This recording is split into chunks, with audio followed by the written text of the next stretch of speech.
Hi everyone. So today we will go through a small video of mine with the article on Cuba.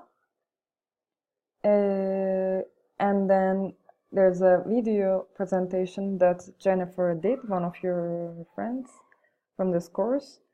Then I want you to watch that.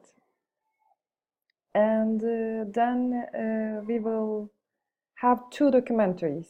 So since the video that I made was very short, and your friend's video is 15 minutes also, you were responsible for watching those two documentaries and commenting on those two documentaries, as well as commenting on your friend's video presentation. So forget about commenting on my lecture for this day today on June 12th, and try to focus on two documentaries and your friend's discussion questions in the video, as well as your friend's presentation. So I want one comment for each documentary, which will be under the forums again, with the names of the documentaries. And I want two comments for your friend's video presentation, if that makes sense. I will also write all these into the announcements, but I wanted to make it sure that we will go through this. Also, thank you so much for submitting your assignments on time, for the ones who does it, of course. Most of you do. And thanks for the contributions. I read all of it, I take careful notes. One thing I wanted to make it sure, the discussions continuing on being avoidable diseases and inequalities being avoidable or not, if it is individuals' responsibility or not. These are very important questions and discussions that we should continue doing. If you haven't already read so, I would love to make you read one of your friends' comments on avoidability, who is Jennifer.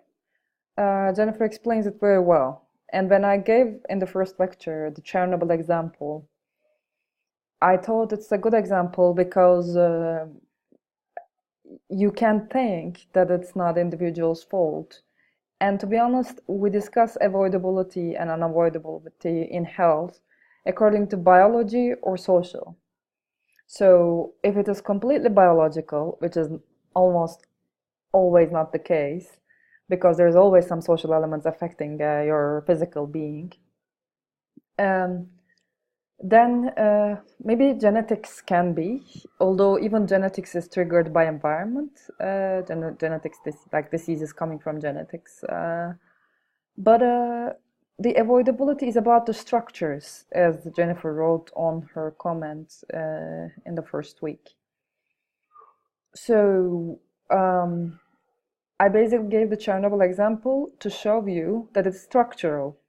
By structural, we mean in sociology that there are things human-made, institutions decided, and then because there's a nuclear weapon and because there's a nuclear energy central close to Turkey, I think in the border of Ukraine and Russia, I'm not sure where it is exactly, but I think it's the case, the governments chose to put those nuclear power plants there, and governments actually chose not to regulate it well to leak it.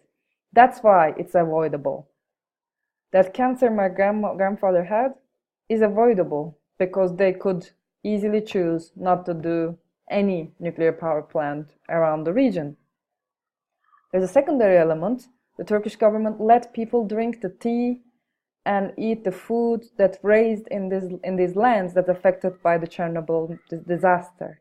It's also Turkish government's fault and misinformation to the people around the region that they can continue eating and drinking the plants that raised under the nuclear leak.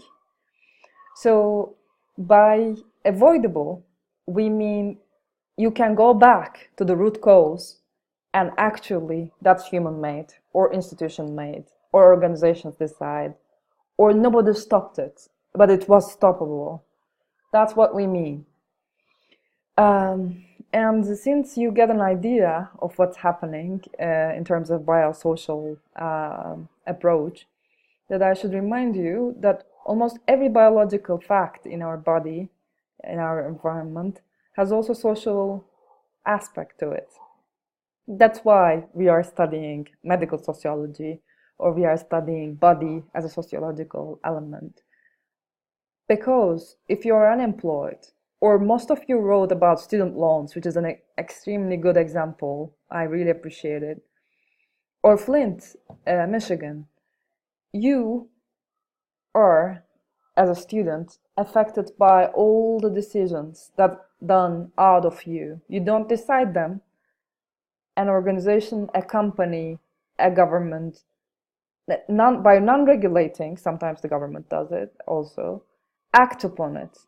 There is an action-inaction thing, as you remember, intended and unintended actions and inactions. Sometimes organizations or people choose not to act upon things, and that has a consequence, a health consequence as well.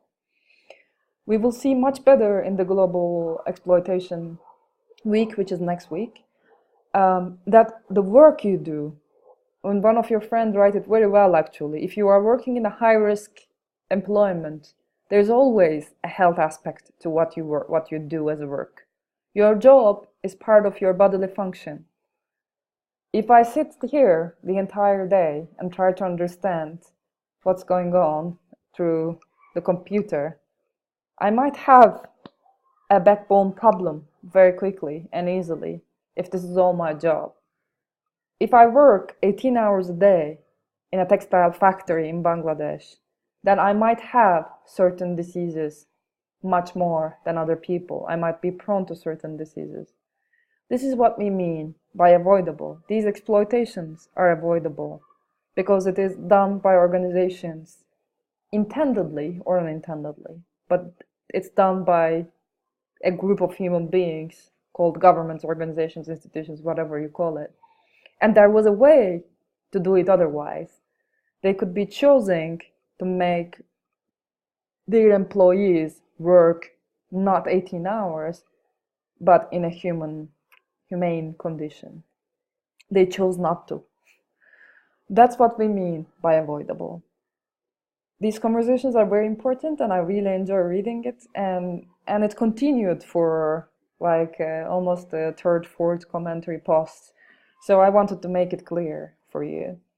The rest of this video will be my presentation of the article of Cuban related to Cuban healthcare paradox, because all we learn until now about the United States is although United States pay a lot for healthcare as a government, and this is mostly taxpayers' money, then still the outcome is not as good as a lot of advanced countries.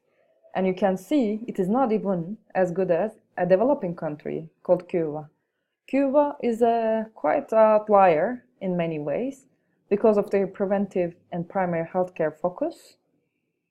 And the biggest discussion in the United States right now, especially after President Trump, is basically if you repeal Obamacare or Affordable Care Act in the way that it is, then actually emergency costs will be so high because people still, even if they don't have good insurance or they don't have insurance, they can still go to emergency. And this costs a lot of money, especially because emergency means the last resort, that you have to go now. You can prevent it, you can deal with it through primary or family medicine, but if you choose not to, then the cost is also extremely high for the governments.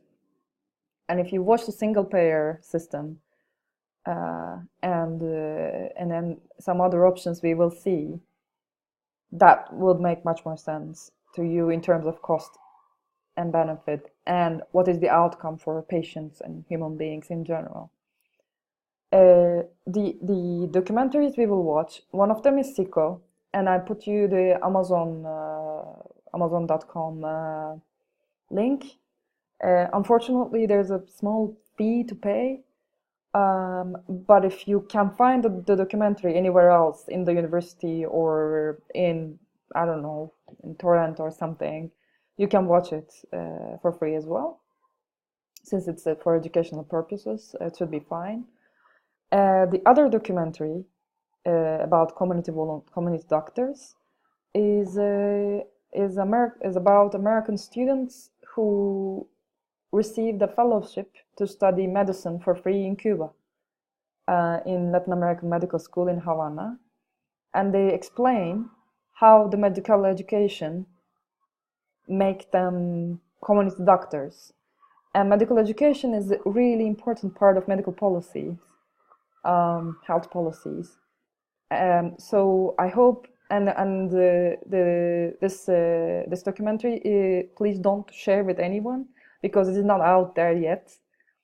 The only time that it was showed it was in Boston Film Festival, and the documentarist is a friend of mine. That's why you have the opportunity. We all have the opportunity to watch it, and it's a wonderful documentary. I'm pretty sure you would like it. So it's about community doctors and how they become community doctors by studying medicine in a different way, in a very holistic, integrated way. That we don't think healthcare mostly as a holistic well-being thing. So I hope you will enjoy it, and I will explain the other details for the comments and due dates in the announcements. Don't worry about them. And if there is any mistake in your grades, let me know. The grades is in the same Excel sheet that I shared before. You can always go check it, and I will keep uploading it. Basically, I will keep updating it when you write comments and stuff. I try to. I also did some polls, and I looked at the polls results. You said the assignments could be different, so I will open up another forum that you can tell me what you want differently. If you mean just less assignments, I will try my best. But the only way I understand if you learn anything from the lectures is to give you assignments, basically. And the assignments until now were supposed to be also fun, like doing a podcast or doing writing about the concepts you like, and commenting to my videos shouldn't be taking that much of a time, I hope. And some of you read the articles very carefully, and thank you for those who read very carefully. And some of you, I can realize from the comments that you don't read the articles very carefully. So I suggest you to go back to articles as well. I will try my best to reduce the amount of assignments. The first week is a bit too much, I know, but then I needed to see what you learn from the first week. After this, it will be mostly comments and weekly blog posts, and hopefully that should make sense. And the weekly blog post, I gave you really detailed instructions. You can still email me if you need more instructions. And if you haven't seen already, there's an exemplary assignments from different A or B options from previous years that some of your peers wrote. So please keep in mind that it is for you to learn, and I hope you learn and enjoy. And thank you so much for until now. Now, because we will discuss a specific case of Cuba, we will move to Cuban healthcare, and hope you enjoy the rest. I would like you to go to a specific case. That's why I gave you the Cuban healthcare paradox reading. Because it challenges the argument of wealth generates health. So all this economic growth that we were talking about in the first lecture is bringing wealth to the country, and that this is many liberal arguments are given in this way, that wealth brings health. Wealth is a precondition, fundamental precondition for improving health. And Cuban healthcare is a paradox in this case, because It is not wealthy at all, but it has a very high political will, and economic wealth uh, is not as upper condition as a lot of people argue when you see the intricacies and details of human healthcare. Another issue that I would like you to visit again, the globalization issue, the second lecture that we talked about, and a lot of you asked about negative effects of globalization. The Cuban healthcare, when you look into it, you see the negative effects of globalization as a negative example because Cuba is under embargo. Many trades and many international organizations and institutions cannot go to Cuba in a way that cannot intervene their domestic policies, like International Monetary Fund. They are not members of Cubans are not members of International Monetary Fund, so they're independent of IMF policies and its interventions and structural adjustment policies. But this means they have more, their government have more say on whatever they are deciding on healthcare. What is so special about Cuba? I put a link here with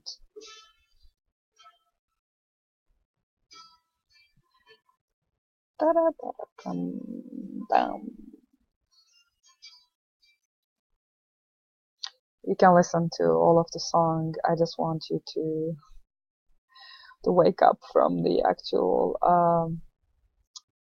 issue that we think, because they are very actually how do you say um, detailed, and I want you to wake up. What's so special about Cuba? It's music.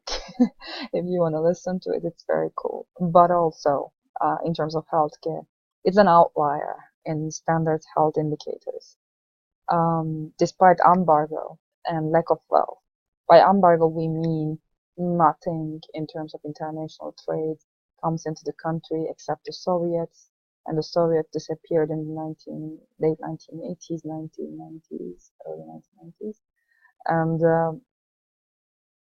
and they didn't receive any United States trade. And United States embargo is a very important one because it's a world power. So, but despite all those things, Cuban under 5 mortality rates, infant mortality, and a bit more than infant mortality rates of 11 for males and 8 for females is comparable to what is being achieved in developed countries such as the US and Canada. The life expectancy is higher as much as US and Canada, and other healthcare measures, if you look at the actual article. Here you can see, compared to other Latin American countries in the Americas, how Cuba is doing. Cuba is here. It's very much of an outlier. It has an it's very close to the United States in terms of infant mortality. Although in terms of international dollars, this is the infant mortality. In terms of dollars, there is a huge gap, as you can see. So let's look at the second figure, female adult life expectancy versus GDP for countries in the Americas. As you can see again, Cuba is very close to 80, and while Bolivia is there, Haiti is here, Peru is here, Brazil is here, it's very close to United States and Canada. It's again an outlier, as you can see, very much the same. We can look any other, like a lot of healthcare facts, and can see the same thing actually regarding Cuba. So it's really an outlier. So, but it is also, it is specific context, more on Cuba to know, when the Soviet collapse in the late 1980s, in the early 1990s, a dramatic trade decline in Cuba happened. So nothing comes from Soviets and socialist countries. An embargo by the United States on medicine and health-related materials affected the country severely. But despite all these things, the outcome is Cubans live like the poor, die like the rich because of its high life expectancy. And health, we should not only look at the health outcomes, it is also distinct structures and processes that the Cuban government chose over other things with Cuban people. Um, um, so let's look at these structures from the article again.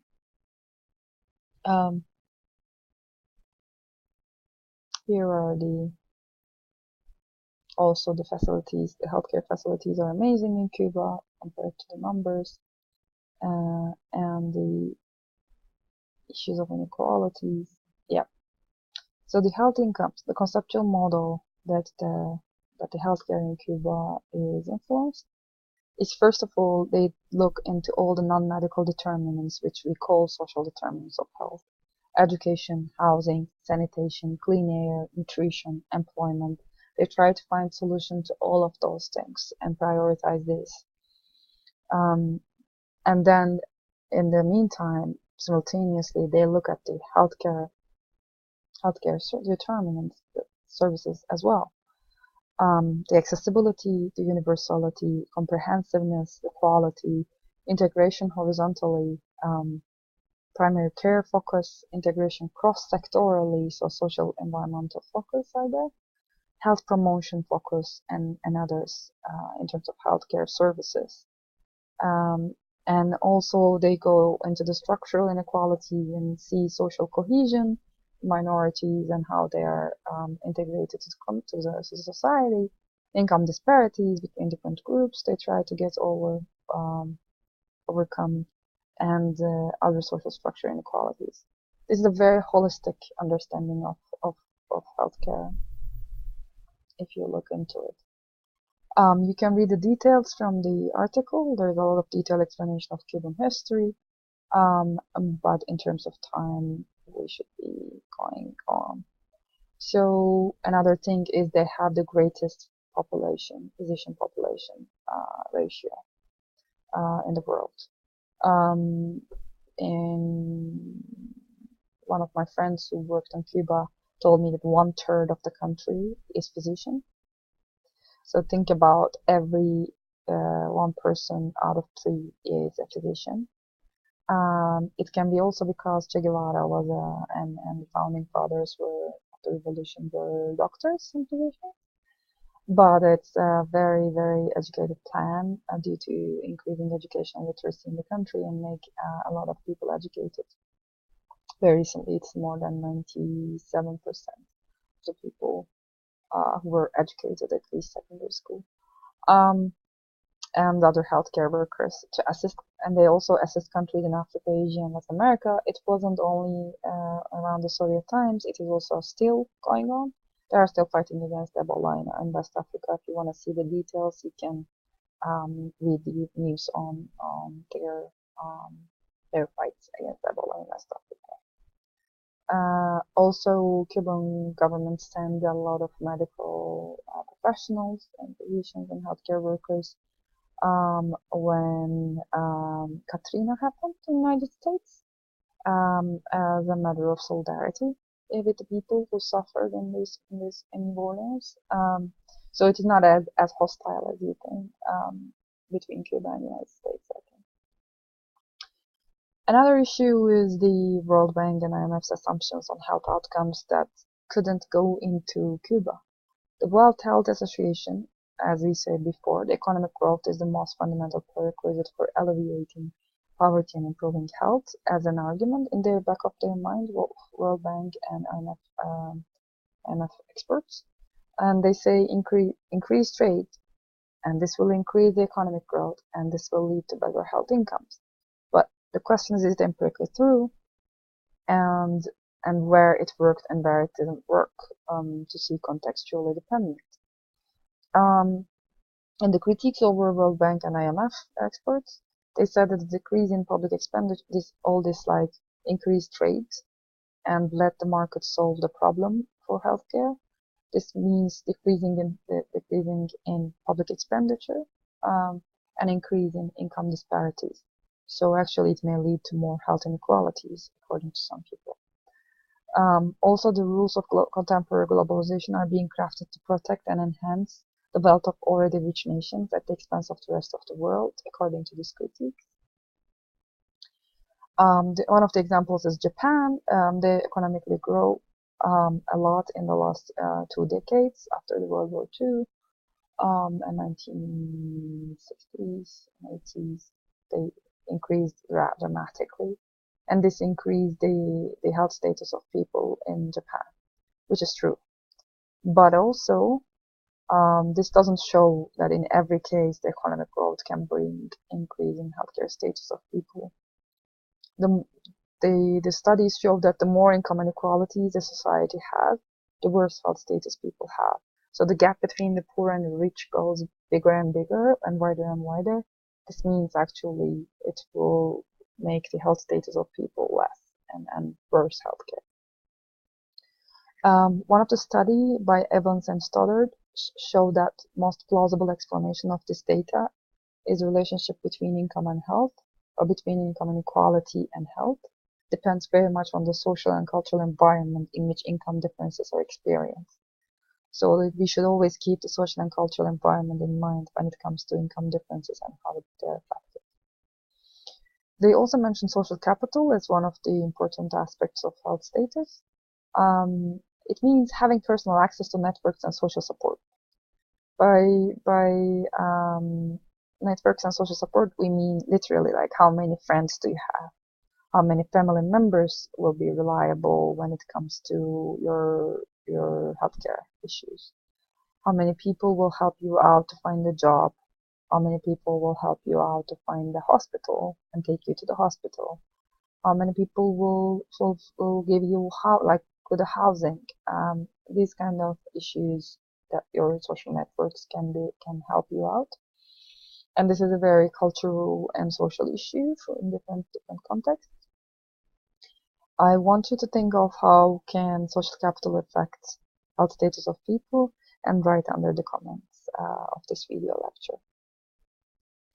What else in human healthcare? There are some principles and values that they prioritize.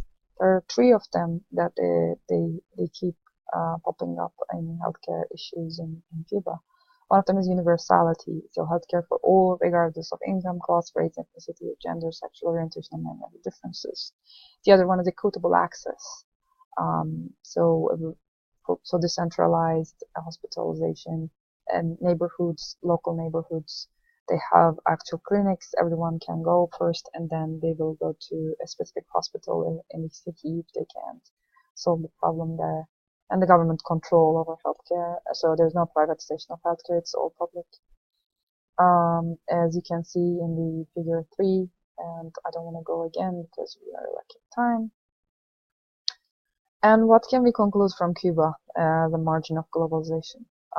It's not really globalized due to financial institutions and international trade. That's why it's not really an outlier. It's a real outlier. So one of the things is like political values matter, which kind of values you prioritize in healthcare, and social determinants of healthcare and social inequalities that will affect health.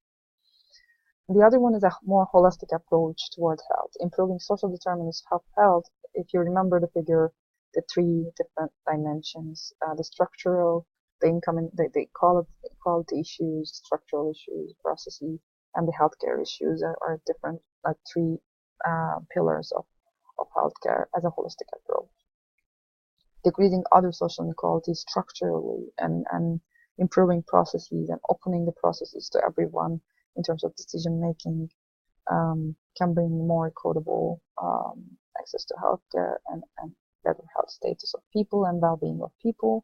Also, Cuba shows us the dark side of globalization as a negative example, where IMF and by negative I mean lack of IMF and the World Bank experts deciding and intervening sovereignty and territorial authority to take decisions on healthcare and income inequalities. in Cuba this didn't exist, and it worked out for them better, to be honest.